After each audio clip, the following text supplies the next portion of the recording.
Hi friends, அஸ்ஸலாமு அலைக்கும். எல்லோரும் எப்படி இருக்கீங்க? நல்லா இருக்கீங்களா? இன்றைக்கி வாங்க கருப்பு மூக்கல்ல வச்சு ஒரு குழம்பு செய்யலாம். சரிங்களா? கருப்பு மூக்கல்ல கொஞ்சம் நைட்டு எடுத்து ஊற வச்சுருக்கேன்.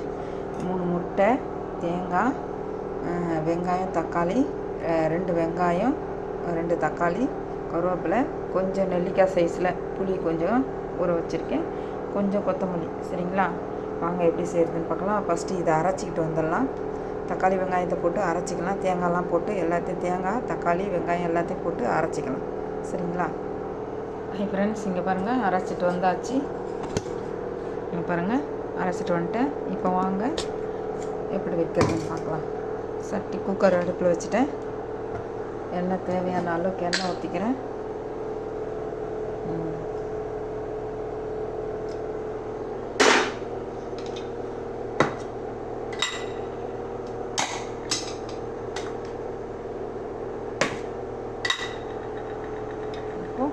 சட்டி காஞ்சிருக்கு.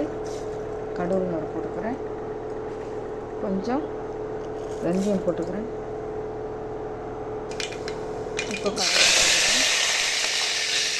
கொஞ்சோண்டு வெங்காயம் கடுகு போட்டுக்கிறேன். காரத்துக்கு கொஞ்சம் வெங்காயம் வதங்கட்டும்.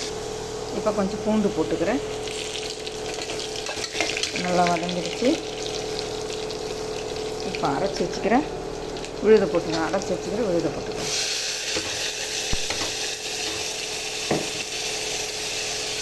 பச்சை வாசனை போகிற அளவுக்கு நல்லா வதக்கலாம். பச்சை வாசனை நல்லா போகணும். அப்போ வதக்கும். இப்போ வாங்க, நல்லா வதங்கிடுச்சு.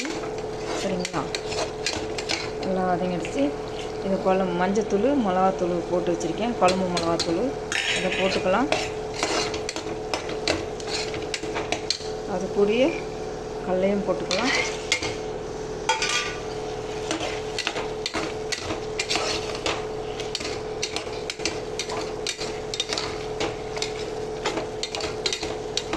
நல்லா கொஞ்சம் இதுவாகட்டும், வதங்கட்டும். இப்போ நல்லா வதங்கிடுச்சு. இப்போ புளி கரைச்சல் ஊற்றிக்கலாம்.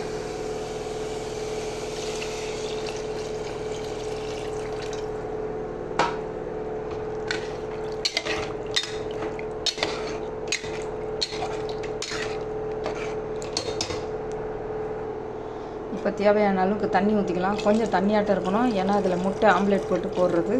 அதனால் தேவையான அளவுக்கு தண்ணி ஊற்றிக்கலாம். ஏன்னா அது குழம்புல போட்டதும் அப்படியே ஃபுல்லாக இழுத்துக்கும். அதனால் கொஞ்சம் தண்ணியாட்டமே இருக்கணும். சரிங்களா? இப்போ தேவையான அளவு உப்பு போட்டுக்கலாம்.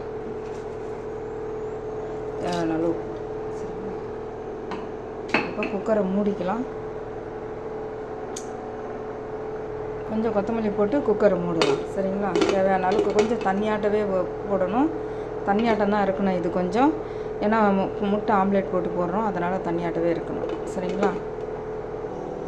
ஹாய் ஃப்ரெண்ட்ஸ், வாங்க முட்டை ஆம்லேட் போட்டுக்கலாம். கொஞ்சம் குடமிளகா பொடிசாக வெட்டி வச்சுருக்கேன். வெங்காயம் 2 வெங்காயம் வெட்டி வச்சுருக்கேன். கொத்தமல்லி கொஞ்சம் காஞ்ச மிளகா, கொஞ்சம் மஞ்சத்தூள், கொஞ்சம் உப்பு. சரிங்களா? இது ஆம்லேட் போட்டுக்கலாம். இப்போ வாங்க, தோசைக்கல் அடுப்பில் வச்சுக்கிட்டேன். நல்லா சட்டி காஞ்சிருக்கு. கொஞ்சம் எண்ணெய் ஊற்றிக்கிறேன்.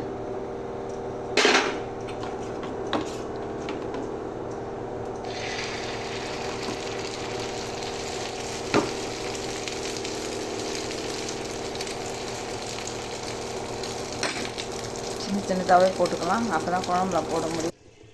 ஃப்ரெண்ட்ஸ், இப்போ பாருங்கள், குழம்பு சரியாயிடுச்சு. குழம்பு நல்லா இதாகிடுச்சு. இப்போது முட்டை போட்டுக்கலாம். அதில் முட்டை கட் பண்ணி வச்சுருக்கேன். நல்லா அதை போட்டுக்கலாம்.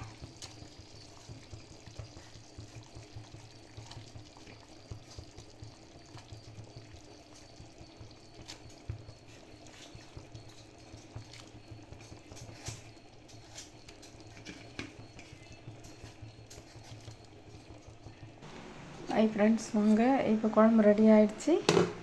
இப்போ சாப்பாடும் ரெடி ஆகிடுச்சு. லஞ்சு சாப்பாடு, லஞ்சு குழம்பு ரெடி ஆகிடுச்சு. அப்போலாம் தேவையான போது பொரிச்சிக்கலாம்.